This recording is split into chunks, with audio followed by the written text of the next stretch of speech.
Vamos então dar início à nossa aula de hoje.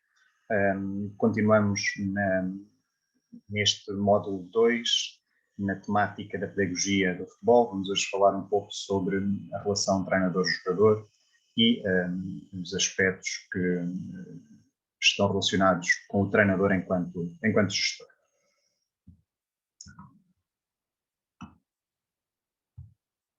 A intervenção pedagógica é, como podem ver, um processo persuasivo existido com paciência e persistência e suportado na informação e no exemplo.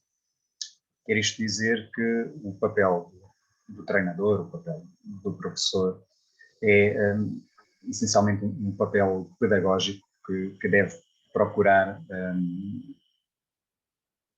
promover a aprendizagem, transformar os jogadores, os alunos, e sendo um processo que implica a transformação das pessoas, a modificação dos seus comportamentos, naturalmente é um processo moroso que implica muitas vezes um esforço da parte dos alunos e dos jogadores e os erros são frequentes no processo, por isso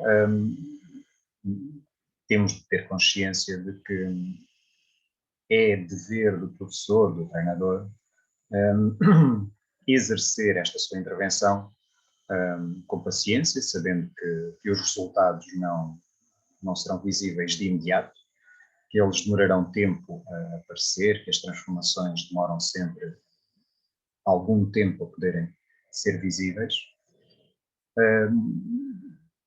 e que tem de ser um processo persistente. Não podemos esperar que num exercício, através de um exercício ou através de um treino, que os objetivos que temos sejam alcançados.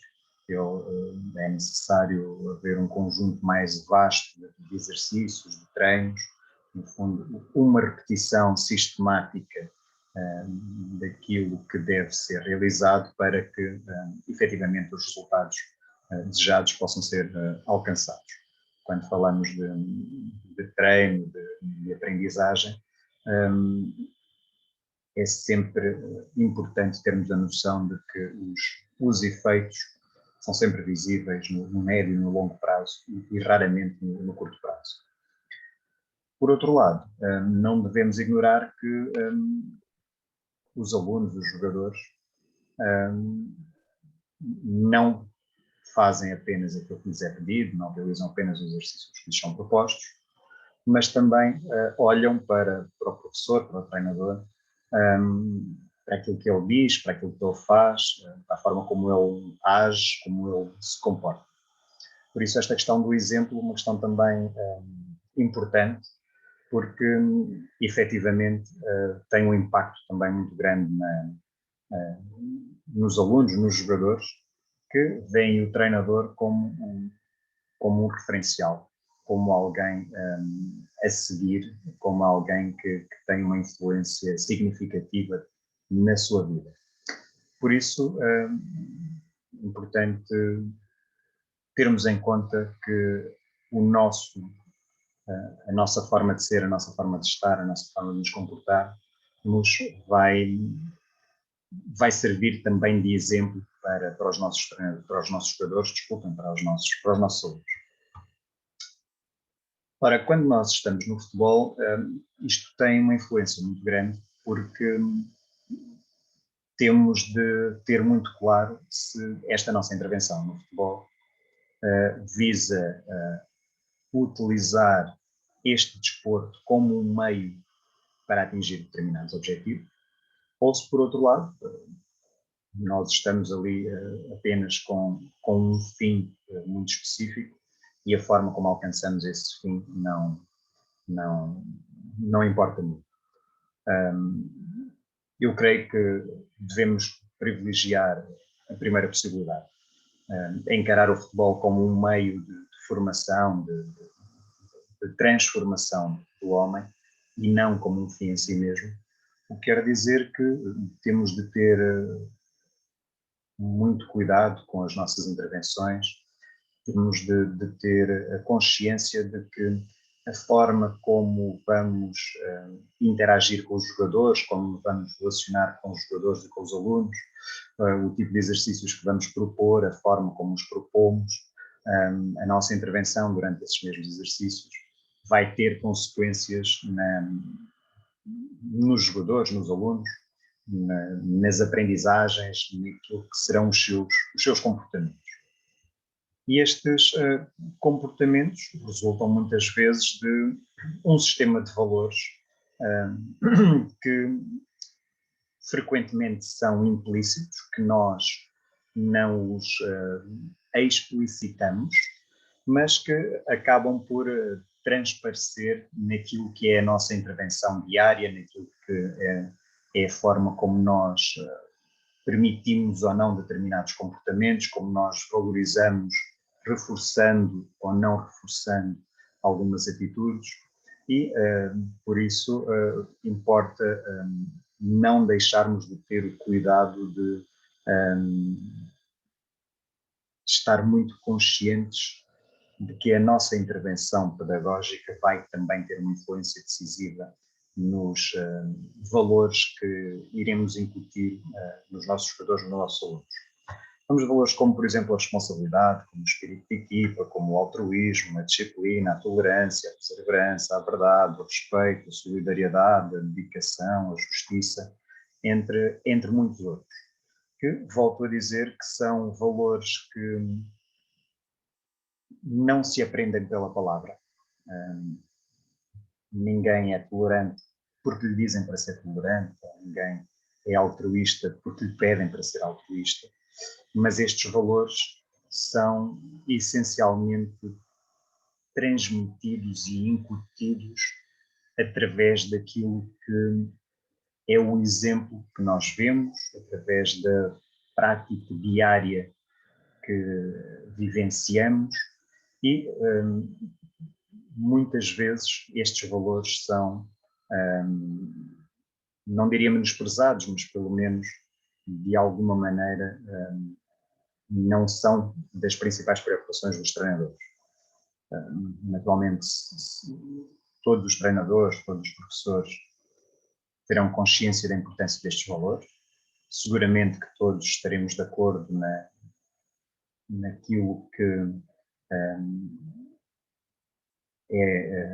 o que é a pertinência destes valores para a nossa vida em sociedade, até para a própria essência da modalidade, do próprio jogo. Resta, todavia, sermos coerentes entre aquilo que acreditamos e aquilo que fazemos, porque como é que podemos defender a verdade se depois enganamos os jogadores, se lhes dizemos coisas que não são verdadeiras? Como é que podemos dizer que defendemos a justiça se, na verdade, não nos importamos de ganhar um jogo de forma injusta? Como é que podemos dizer que respeitamos o adversário se não temos a dignidade de reconhecer que ele nos ganhou porque foi melhor do que nós e felicitarmos-nos por isso? Importa, assim, mais do que meras palavras, termos a consciência de que estes valores são transmitidos e incutidos nos jogadores, nos alunos, pelo exemplo da nossa prática diária. Quer isto dizer que na nossa intervenção devemos também ter o cuidado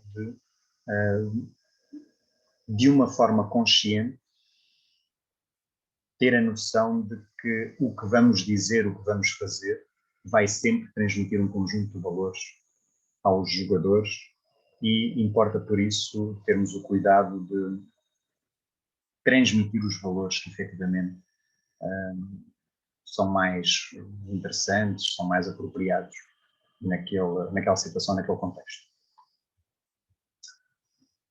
Isto relaciona-se com as atitudes, porque, naturalmente, como estava a dizer há pouco, os valores, mais do que meras palavras, eles traduzem-se em atitudes, em comportamentos. Isto, normalmente, no futebol, nem sempre é fácil encontrar uma coerência ou manter uma coerência quando se ganha e quando se perde. Isto porque muitas vezes, se considerarmos que de facto temos mesmo de ganhar e temos de ganhar a todo custo, se ganhar é tudo, há determinadas atitudes que podem ser mais facilmente aceitáveis, digamos assim, e se calhar existirão outras atitudes que podem ser mais desculpáveis. Ora, eu creio que mais uma vez estamos perante uma questão relacionada com os valores, como falámos anteriormente, com a nossa visão do que é o futebol, se é um meio para algo ou se é um fim em si próprio. E, por isso, importa aqui também termos cuidado com aquilo que é o nosso papel enquanto treinador, enquanto professor, nas atitudes que temos, quer quando ganhamos, quer quando perdemos.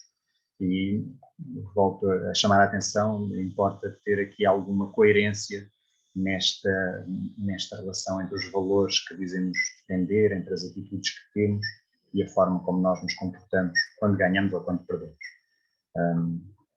Estar aqui apenas um pequeno vídeo. Que este título, que esta reconquista, que este campeonato que estava perdido, também seja a forma de nós começarmos a dar mérito a quem ganha. E tem que partir por nós agora, do nosso exemplo, começar a olhar para os nossos adversários e quando eles ganharem, também lhes dar mérito.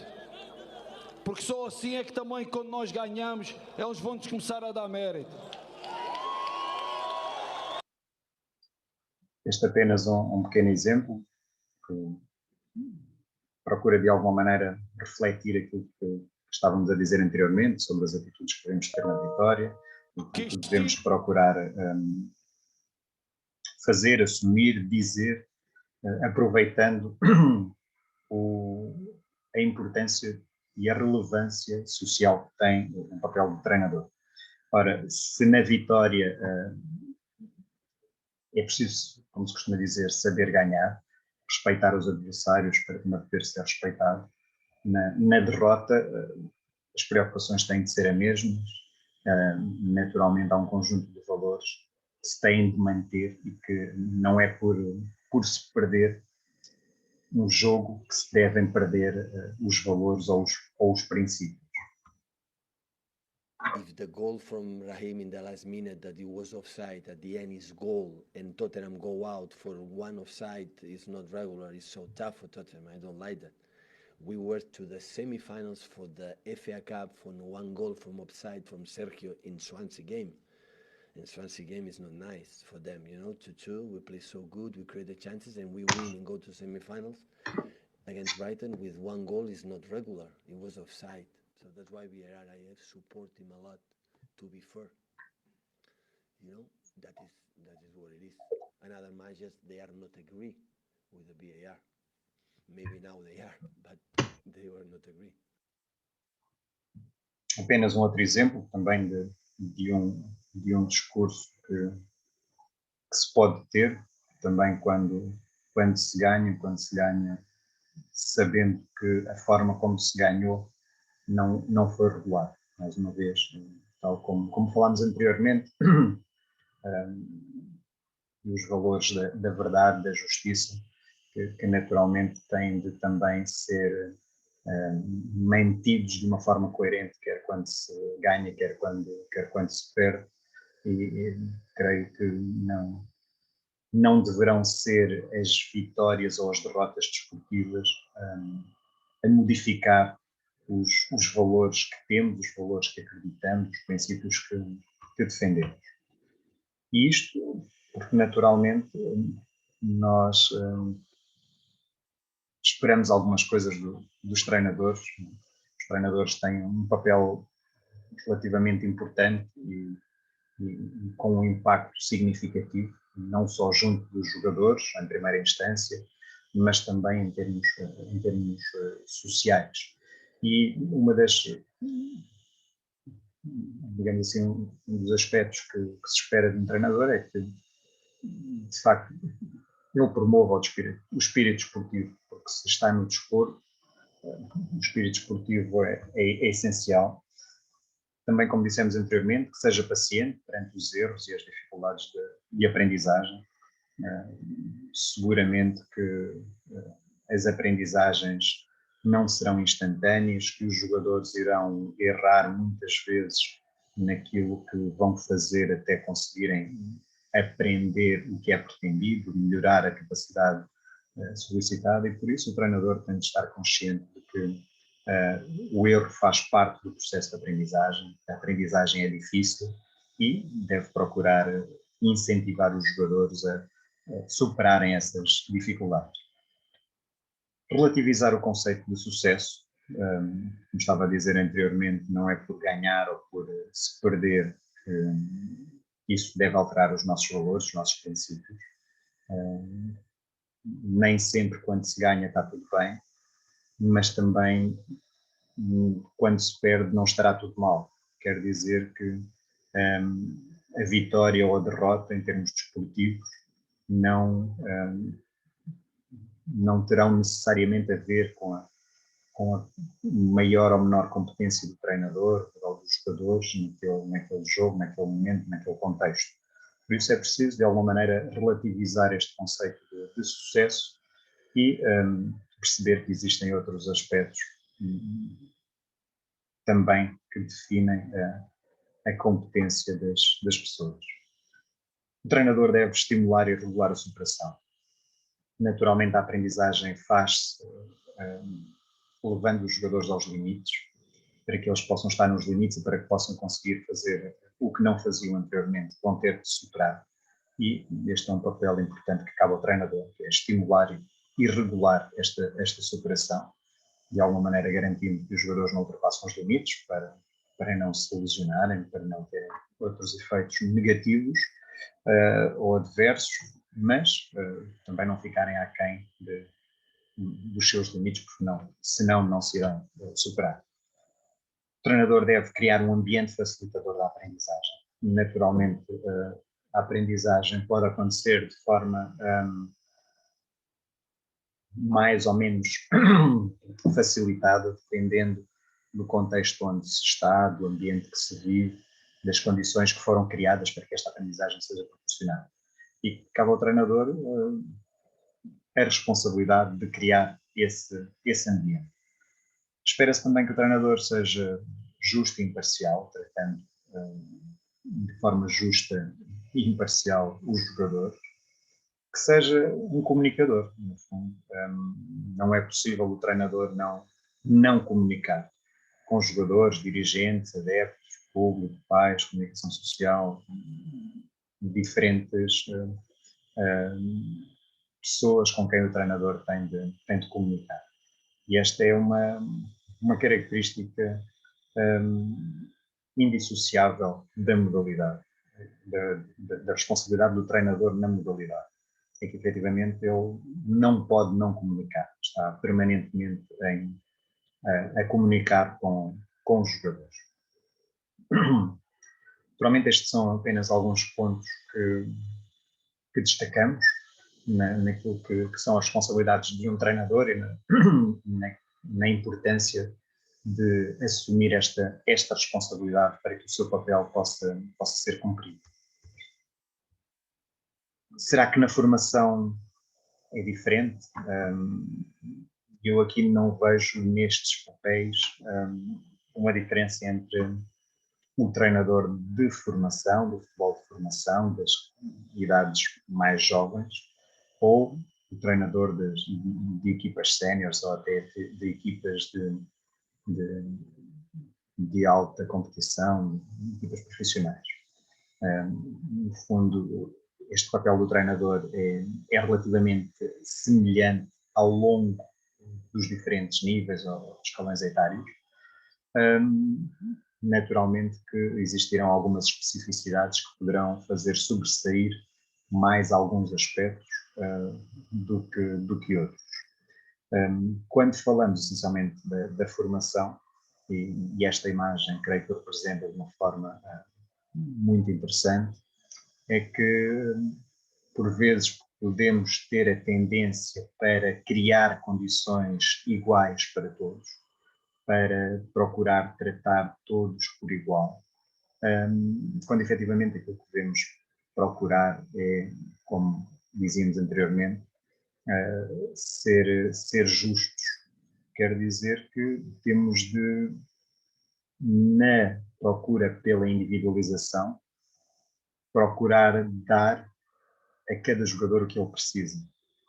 E isto levará a que naturalmente nós tenhamos de tratar os jogadores de forma distinta, não de forma injusta, mas precisamente pelo contrário, para procurar a justiça nesse tratamento diferenciado, para procurar criar as condições que os jogadores, que cada um dos jogadores efetivamente necessita. E isto pode implicar aquilo que temos vindo a falar em aulas anteriores, que um mesmo exercício possa e deva ter regras diferenciadas para jogadores que são também diferentes, precisamente para procurar ir ao encontro das características, das capacidades de cada um e poder ajudar cada um dos jogadores a desenvolver-se da melhor forma possível. Por isso, esta creio que é uma barreira ainda grande que temos de ultrapassar, é perceber que o futebol, apesar de ser um desporto coletivo, não deve levar a que todos sejam tratados da mesma forma, porque ao tratarmos todos da mesma forma, vamos estar a criar injustiças. Por isso, se procurarmos ser justos, se procurarmos atender às condições que cada um necessita para alcançar os seus objetivos, vamos ter de diferenciar, vamos ter de criar condições específicas para cada jogador. No fundo, trabalhar de forma a que cada um deles possa potenciar o melhor de si. E esta referência à formação, porque efetivamente desta forma temos mais possibilidades de sucesso, mais possibilidades de garantir que cada jogador estará mais perto de alcançar os seus objetivos, de melhorar, em vez de simplesmente aplicarmos uma receita que serve a todos por igual e que, na verdade, pode não servir à maioria deles.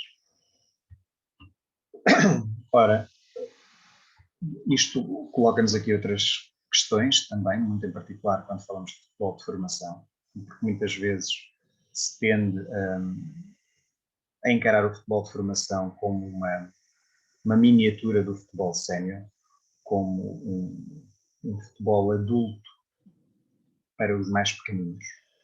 E vemos frequentemente os treinadores replicarem o mesmo tipo de exercícios, o mesmo tipo de regras, de procedimentos, nas idades mais baixas, como veem ser aplicado no futebol sénior ou na alta competição. Ora, de facto, não faz sentido que assim seja. E isto vê-se também naquilo que são as competições, que são os quadros competitivos, que são os modelos de preparação do futebol de formação, que tendem a replicar em miniatura aquilo que conhecemos do futebol sénior. Ora, talvez tenha de existir aqui uma outra abordagem, uma outra forma de estruturar estes quadros competitivos, de estruturar estes modelos de preparação, porque efetivamente as realidades são diferentes, as preocupações são também diferentes e distintas, o que quer dizer que a forma de intervir não pode ser a mesma, a forma de o treinador se relacionar com os jogadores, de o treinador gerir o seu grupo de trabalho, tem também de estar ajustada àquilo que é a especificidade do escalão etário, das particularidades do próprio grupo de jogadores. E isto deverá fazer-nos refletir sobre se efetivamente na nossa prática enquanto treinadores devemos replicar, imitar o que devemos ser feito a outro contexto, ou se pelo contrário devemos agir de forma diferente. E isto porque hoje em dia também está muito acessível o trabalho que é feito, principalmente com as equipas profissionais. Hoje a maior parte dos clubes tem o seu espaço nos seus sites, nas redes sociais, e partilha muitos conteúdos, muitas informações sobre o trabalho que vai desenvolvendo diariamente. E esse trabalho é de alguma maneira influenciador para o que se possa fazer em outros contextos.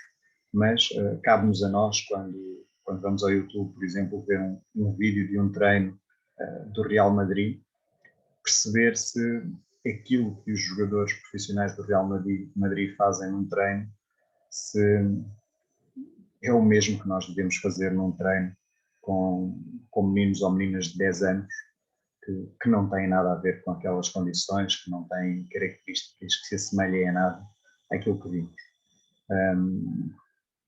Efetivamente, devemos ter aqui algum cuidado nesta reflexão.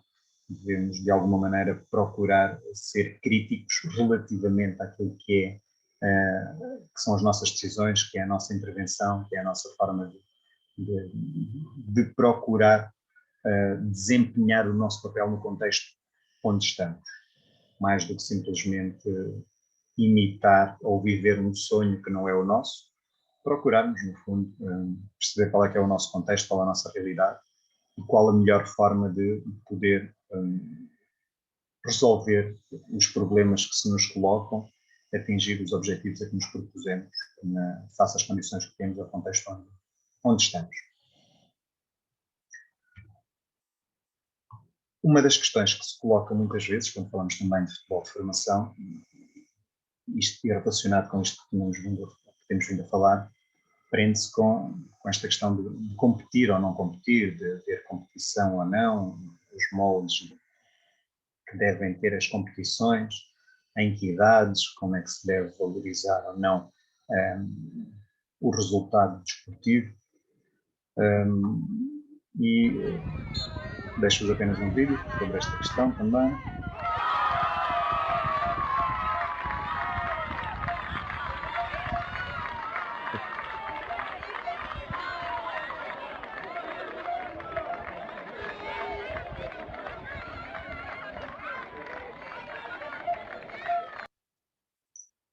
Talvez não se veja muito bem, mas efetivamente todas as crianças foram festejar o gol que foi marcado, independentemente de terem sido da equipa que o marcou ou da equipa que o sofreu. Quer isto dizer que, mesmo nestas idades mais baixas, no futebol de formação, a competição é importante. A competição ajuda a desenvolver, a transformar, a formar as crianças, porque ela faz parte do jogo, faz parte da vida de todos nós. Agora, as próprias crianças relativizam muito o conceito de sucesso, que, como se recordam, era uma dos pressupostos que apresentámos anteriormente sobre o que deve ser o papel do treinador. Ora, nestas idades mais baixas, principalmente, as crianças são os primeiros a relativizar o conceito de sucesso. Naturalmente que eles e elas ficarão frustrados quando não ganham, ficarão tristes, algumas irão chorar quando perdem, mas isso é um reflexo da sua disponibilidade para aprender, para gostar de dar o seu melhor, e que depois deve ser aproveitada para se ir moldando esta forma de ser, aquilo que são os valores que se entendem mais relevantes e mais interessantes. Ou seja, porque se não tivermos competição, as crianças não irão passar por sentimentos de frustração, por sentimentos de euforia, não vão viver um conjunto de emoções que são típicas e que surgem muito frequentemente em contexto competitivo. E é preciso viver esses contextos, viver essas situações, para poder treinar essas emoções, para poder treinar esses valores. Cabe-nos a nós depois, enquanto treinadores, enquanto professores, nestes contextos, nestas situações, incentivar os comportamentos, os valores e as atitudes corretos e não incentivar, penalizar, se for necessário, ou reforçar negativamente aquilo que são comportamentos, atitudes que não devem que não devem ser aceitos. Por isso, este momento de competição, creio que é um momento importante para a formação, para o desenvolvimento dos mais jovens, deve merecer especial cuidado por parte dos treinadores, dos professores, para o poderem aproveitar como um momento de aprendizagem e não apenas como um momento para eles sentirem que ganharam algo ou que perderam algo, porque efetivamente o que menos interessa aqui é o resultado, não interessam as medalhas ou as taças que se ganham, interessa, pelo contrário, a forma como se ensina, como se aprendem determinados valores, determinados comportamentos, como se aprende a gerir as emoções nestes contextos e poder efetivamente trabalhar um conjunto de comportamentos e de valores que são essenciais. Volto a relembrar, se quiserem intervir, fazer alguma questão, estejam à vontade para o fazer. Não precisam de ter problema, basta ligarem o vosso microfone e intervir. Este era precisamente o espaço para o fazerem. Agora, se tiverem alguma dúvida, alguma questão sobre aquilo que foi apresentado anteriormente, sobre aquilo que disse.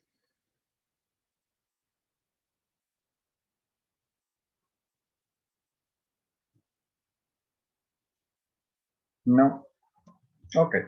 Vamos avançando com um outro aspecto que é essencial, que abordámos também anteriormente, tem a ver com a comunicação. De facto, esta capacidade de comunicação é indissociável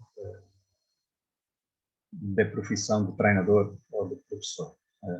Não interessa o conhecimento que se possa ter, a capacidade de desenvolver determinados aspectos ou fatores do treino ou da aprendizagem, se não formos capazes de perceber que a forma como nós comunicamos é decisiva para os efeitos que podemos ter nos jogadores, nos alunos, para aquilo que é o alcançar ou não dos objetivos que pretendemos. La meta de las personas que están aquí no es criticar, quieren mejorar la condición de este equipo. Sí, yo sabes, todos los días cuando antes de deitarme, yo estoy a pensar فکر میکنم که cómo mejorar. چجوری باید وضعیت رو بهبود ببخشم. Con los entrenamientos, con تمرین‌ها چجوری باشه. tipo de entrenamientos, اکیپ تمرینیمون. de cruzamientos, ¿sabes? Sí, sí, سانترامون. Sí, okay. Centro. Sí. Por semana hacemos 500 centramentos. ما تو هفته حدود 500 سی؟ Ok, 400 o 300. 400-500 تا ما تمرین سانس فقط داریم. Y después cuando llega al partido, los cruzamientos es así. و در بازی O es así. میگیم که اینجوری باشه، بلند باشه، کوتاه باشه، به چه صورت باشه. Hoy en 2 o 3 situaciones, امروز در 2 یا 3 موقعیت un bueno último پاس آخر خوب y tú puedes marcar.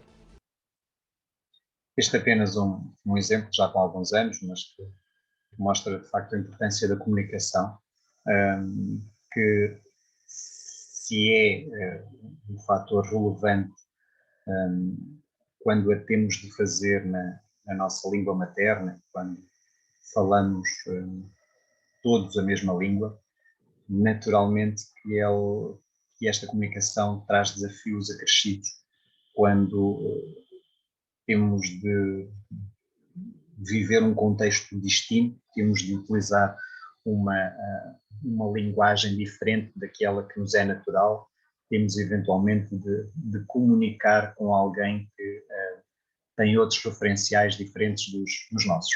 Por isso, este aspecto da comunicação é essencial e decisivo na relação entre o treinador e os jogadores, entre o treinador e dirigentes, o treinador e a comunicação social, no fundo, naquilo que é a relação do treinador com os diversos agentes esportivos. Por isso, quando falamos de comunicação, implica termos a consciência de algumas destas perguntas. Porquê é que temos de comunicar? Quando temos de comunicar? Onde temos de fazer? Com quem? E o que é que queremos comunicar? No fundo, um conjunto de perguntas que nos devem ajudar a estruturar a nossa comunicação, a direcioná-la de uma forma mais intencional para podermos ser bem-sucedidos. Cada vez mais este aspecto deve ser preparado, deve ser tido em atenção com a ajuda de especialistas. Por isso, também se repararem, atualmente a maior parte dos clubes profissionais tem assessores de comunicação, chamados assessores de imprensa, que em regra são até jornalistas ou antigos jornalistas, porque precisamente têm aqui um conhecimento específico, têm uma informação e uma formação particular que lhes permite ser uma mais-valia nesta área. Quando falamos de comunicação, precisamos também de ter a consciência de que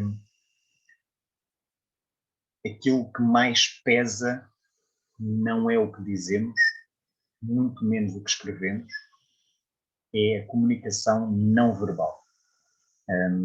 E isto, apesar de ser um estudo não direcionado para o futebol, de ser informações transversais à comunicação em geral, digamos assim.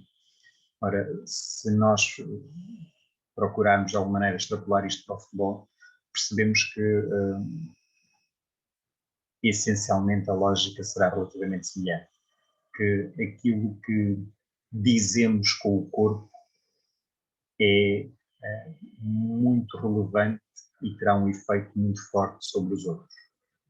As nossas atitudes, a nossa postura, a nossa expressão corporal e a coerência dessa expressão corporal com a oralidade, com aquilo que dizemos, naturalmente será determinante para a comunicação que fazemos.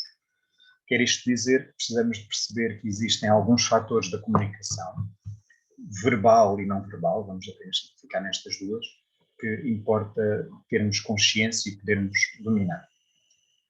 Quando falamos de fatores da comunicação não verbal, falamos de aspectos como, por exemplo, a postura.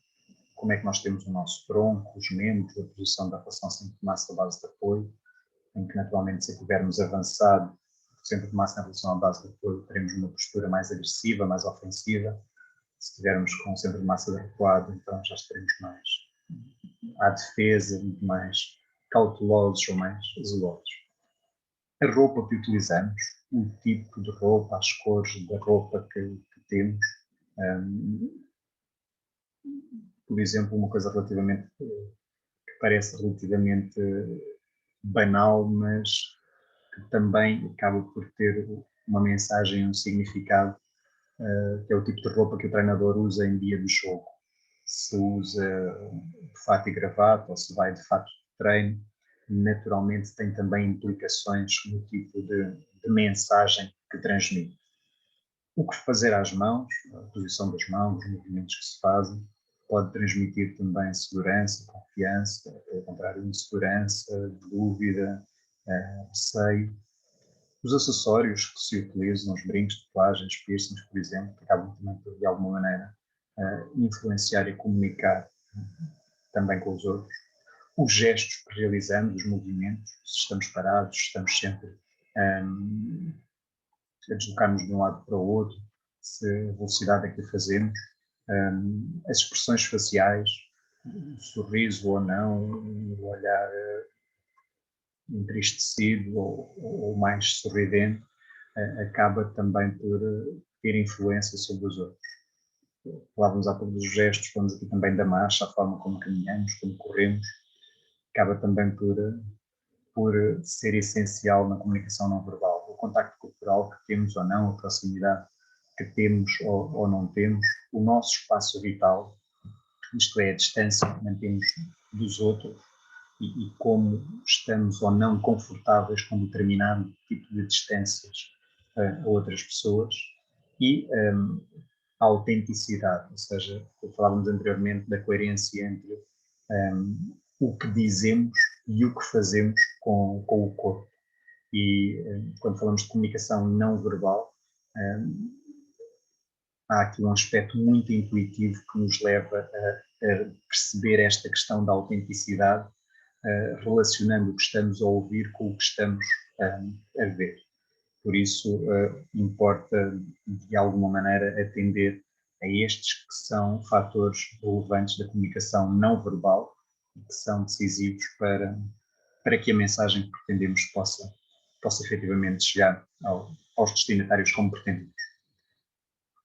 Depois, importa também, naturalmente, considerar alguns fatores da comunicação verbal, como, por exemplo, a voz, a velocidade, o volume, a dicção, o timbre, o vocabulário que utilizamos, o significado que ele tem, a compreensão que ele pode ter para o nosso público-alvo, a diversidade de vocabulário que utilizamos ou não, a tonalidade, a projeção da voz, caso a distância onde pode ir, o eco, falamos até de uma modalidade que é feita num espaço aberto relativamente grande, que até quando, principalmente em contextos de jogo, em que a presença de público dificulta ainda mais esta projeção da voz e fazer-se ouvir,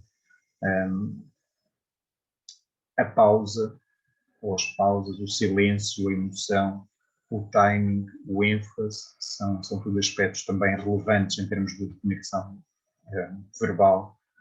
A clareza, a autoridade, a analogia, a utilização de metáforas, que são também aspectos relevantes em termos de comunicação verbal e que devem ser considerados naquilo que são os aspectos que vão contribuir para o sucesso da comunicação. Isto, naturalmente, dá uma grande ajuda para que a mensagem possa chegar, tendo a consciência de que não é o que nós dizemos, é o que os outros ouvem. Ou seja, não basta nós estarmos convencidos que dissemos, que comunicamos, que procuramos ser claros naquilo que transmitimos, mas efetivamente o que conta é o que os outros ouvem, é o que os outros recebem, é a mensagem que chega e como chega ao outro lado. E este é apenas um exemplo de um jogador, o Fernando Torres, que depois de alguns anos de relação com este treinador, o Benítez, quando esteve no Liverpool, e até não havendo aqui questões de língua que pudessem dificultar esta comunicação, porque ambos falariam a mesma língua, vocês veem é que o Fernando Torres assume aqui claramente que, efetivamente, durante aqueles 5 anos, provavelmente nem o treinador entendeu os jogadores, nem os jogadores entenderam o treinador. Quer dizer que, quando falamos de comunicação, há aqui todo este conjunto de fatores que deve ser tido em conta e que já não podemos menosprezar a importância desta comunicação, porque ela deve também ser preparada de forma intencional, com cuidado, para que efetivamente a mensagem possa chegar e os jogadores, os dirigentes, o público possam efetivamente ouvir o que nós temos para dizer. Por outro lado, um aspecto também importante da comunicação e daquilo que deve ser tido em conta pelo treinador, principalmente na sua relação com os jogadores, é o saber ouvir, porque o treinador não deve apenas procurar transmitir uma mensagem, ele deve também estar disponível para ouvir, saber ouvir, para compreender, para conhecer, para criar empatia, no fundo, para poder ser ouvido pelos jogadores. E isto implica estar disponível para ouvir, para entender os jogadores, para depois até conseguir ajustar melhor a sua mensagem àquilo que os jogadores são, sentem ou que precisam para efetivamente entender o que eles pretendem transmitir. Então, quando falamos de comunicação, nunca falamos apenas num sentido único, em que o treinador é o emissor e o jogador é o receptor de uma mensagem, mas há aqui uma ligação recíproca em que o treinador tem também de ser receptor, tem também de conseguir ouvir, conseguir entender aquilo que os jogadores têm para dizer. E que muitas vezes não o dizem por palavras, dizem por gestos, por ações, pelas atitudes que têm. E por isso esta comunicação ou esta capacidade de poder estar disponível para ouvir é também relevante. E isto porque, efetivamente, na relação treinador-jogador, mais do que aquilo que os treinadores dizem, efetivamente, o que marca os jogadores é como é que os treinadores os fazem sentir. As emoções, as ligações emocionais que criam ou não com os jogadores. E aqui, creio que este ano tivemos um exemplo muito interessante a este nível, com a equipa em Portugal que se tornou campeã, com o Sporting, em que creio que foi bastante evidente a relação do treinador com os jogadores, a proximidade, os laços afetivos e emocionais que foram criados e que terão tido um contributo importante também para os resultados desportivos que foram alcançados. Este é apenas um exemplo, após uma final de competições europeias há uns anos, uma relação entre um treinador e um jogador que marca precisamente estas ligações emocionais, que, passado todos estes anos, ainda continua a ser recordada pelos intervenientes.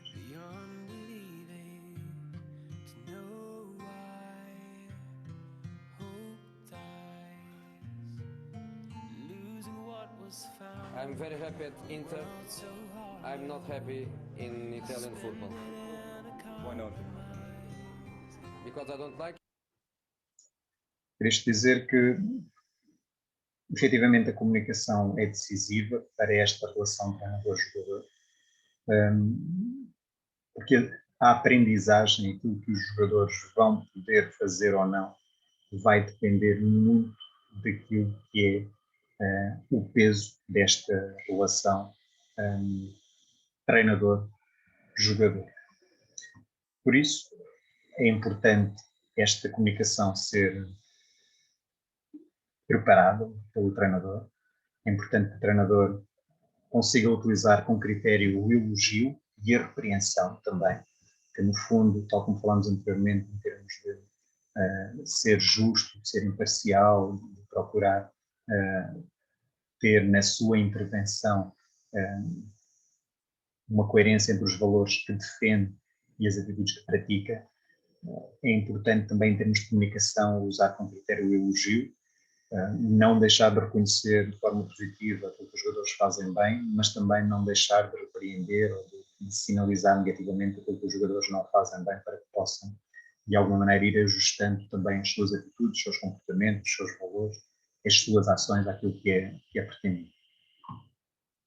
Dúvidas até aqui? Questões que queiram colocar, partilhar?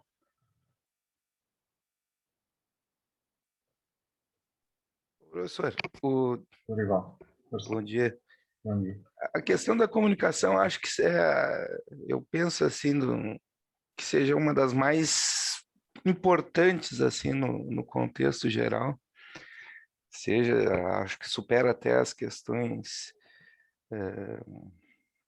afetivas, emotivas, porque se tu não comunicar bem, tu não sabe nem o que quer, tu não sabe nem onde tu quer chegar, a pessoa não vai, quem está do outro lado, o receptor, não vai conseguir perceber nada, daqui a pouco até um laço de afetividade que ele queira passar num gesto comunicativo, ele não vai conseguir passar.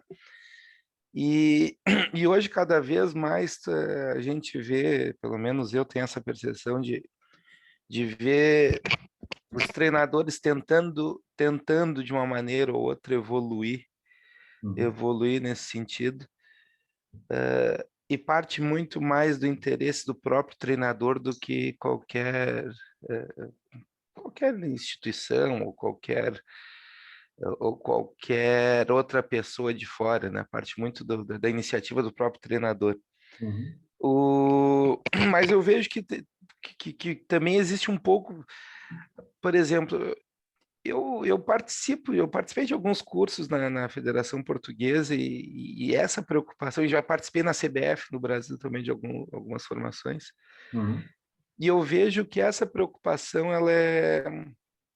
ela com relação à comunicação, assim, é que a Federação Portuguesa, nesses cursos, essas formações que eu fiz, a última que eu fiz foi de dirigente esportivo, e já se tem uma preocupação em trazer um pouco mais de informação, porque a técnica de comunicação, ela tem que ser desenvolvida pelo próprio, não adianta eu ser pouco comunicativo, eu posso até melhorar, mas eu nunca vou ser um grande comunicador.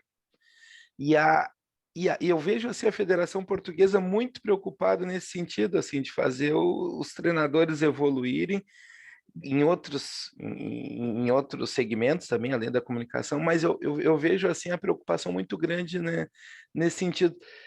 E talvez seja o principal, não digo que o pontapé inicial assim para essa mudança, porque essa mudança já vem acontecendo há muito tempo, mas pode ser o ponto mais importante para esse crescimento que, embora assim os próprios portugueses, vocês portugueses, assim, vocês são muito parecidos com os brasileiros, sabe, professor? Os brasileiros sempre acham que, não, nosso é pior, nosso não, os outros lá fora.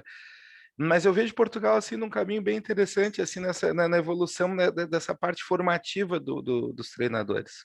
Eu não sei qual é o ponto de vista, professor, se daqui a pouco eu estou vendo de uma maneira errada, ou daqui a pouco, não, o Lorival é um otimista em exagero, ele é um exagerado, mas é que o exemplo que eu tenho do Brasil, que é mais ou menos uma bagunça, né, uma bagunça assim, ninguém...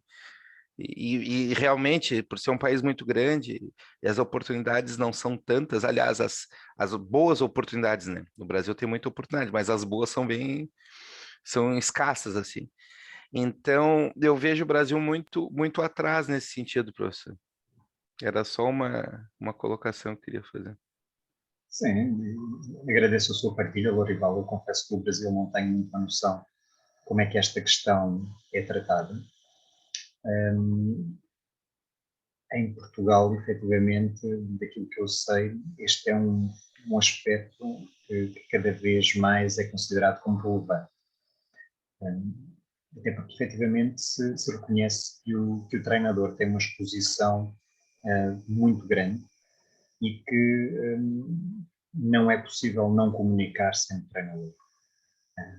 Naturalmente, o primeiro nível de comunicação, chamemos-lhe assim, é com os jogadores, em que o treinador tem de conseguir fazer chegar a sua mensagem aos jogadores, conseguir ser ouvido, conseguir criar alguma empatia com os jogadores. E isto, de alguma maneira, acaba por ser decisivo para que depois o restante trabalho que é feito em termos técnicos, táticos, etc., possa surtir algum efeito. Se efetivamente o treinador não conseguir chegar aos jogadores, por muitas capacidades que ele tenha no desenvolvimento dos aspectos técnicos ou táticos, efetivamente, se os jogadores não ouvirem, não escutarem, não estiverem ligados ao treinador, as coisas não vão acontecer. E isto tem levado, nos últimos anos, ao reconhecimento da importância de se preparar esta comunicação, de aprender um pouco mais sobre esta matéria, dominar algumas técnicas, algumas ferramentas que nos permitem ser mais bem-sucedidos na mensagem que fazemos chegar aos outros. Creio que a Federação Portuguesa de Futebol tem andado relativamente bem também neste âmbito, ao efetivamente reconhecer que esta é uma área em que os treinadores precisam de melhorar as suas competências e fazendo a ligação com os especialistas na parte da comunicação. Tem-se criado aqui algumas formações interessantes com jornalistas, com especialistas em comunicação, que procuram partilhar aqui algumas técnicas, algumas ferramentas com os treinadores, mas também com os dirigentes, para que efetivamente eles possam melhorar esta capacidade de comunicação. E professor, força, Lourival. Desculpa interromper. Sim, e hoje, por exemplo, no alto rendimento, as questões multiculturais, hoje tu pega clubes aí com jogadores de tudo que é local do planeta, então é cada vez mais importante, por exemplo, um treinador saber falar no mínimo 2 ou 3 línguas, falar um inglês que seja, que tente se comunicar, né?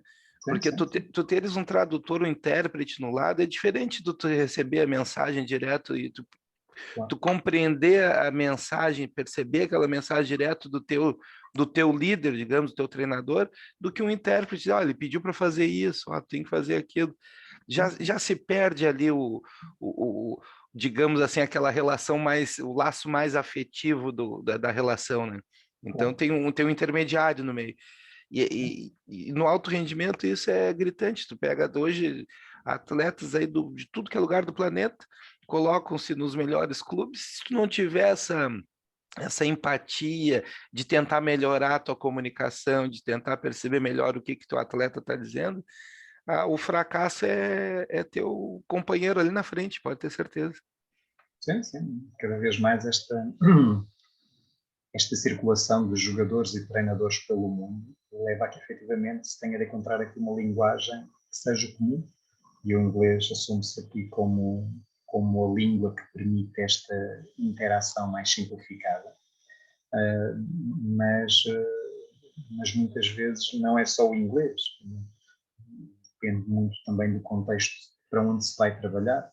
Creio que o exemplo do Pep Guardiola é também relativamente interessante, em que ele próprio o disse, que antes de ir para a Alemanha teve algum tempo a aprender a língua, a dominar a língua, para que pudesse efetivamente naquele contexto conseguir estar mais próximo dos jogadores, das pessoas com que tinha de lidar, porque efetivamente esta é a primeira barreira que se coloca na comunicação, é a língua.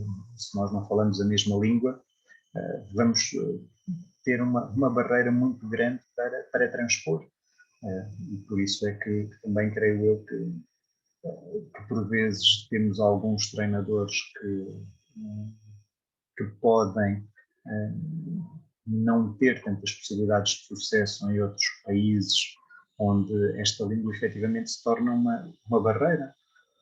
Talvez não seja por acaso que nós não vemos o José Mourinho muito interessado pelo campeonato alemão, ou que o Jorge Jesus talvez possa vir a ter algumas dificuldades acrescidas se for para um outro campeonato onde o português não seja a língua fluente, porque de facto a língua é a primeira forma de nos aproximarmos, de podermos comunicar, e hoje em dia, para quem pretende ser treinador, mesmo que não pretenda sair do seu país, facilmente irá encontrar jogadores de diferentes nacionalidades que hão de falar outras línguas, que hão de ter outras culturas, outros valores, outras formas de ser e de estar, e por isso importará ao treinador cada vez mais ter esta capacidade de adaptação e de conseguir fazer chegar a sua mensagem em línguas diferentes, a pessoas que têm valores diferentes, que têm princípios diferentes. Por isso este é também um aspecto muito relevante e creio eu cada vez mais decisivo naquilo que podem ser as condições para um treinador ter sucesso ou não. Lourival, não sei como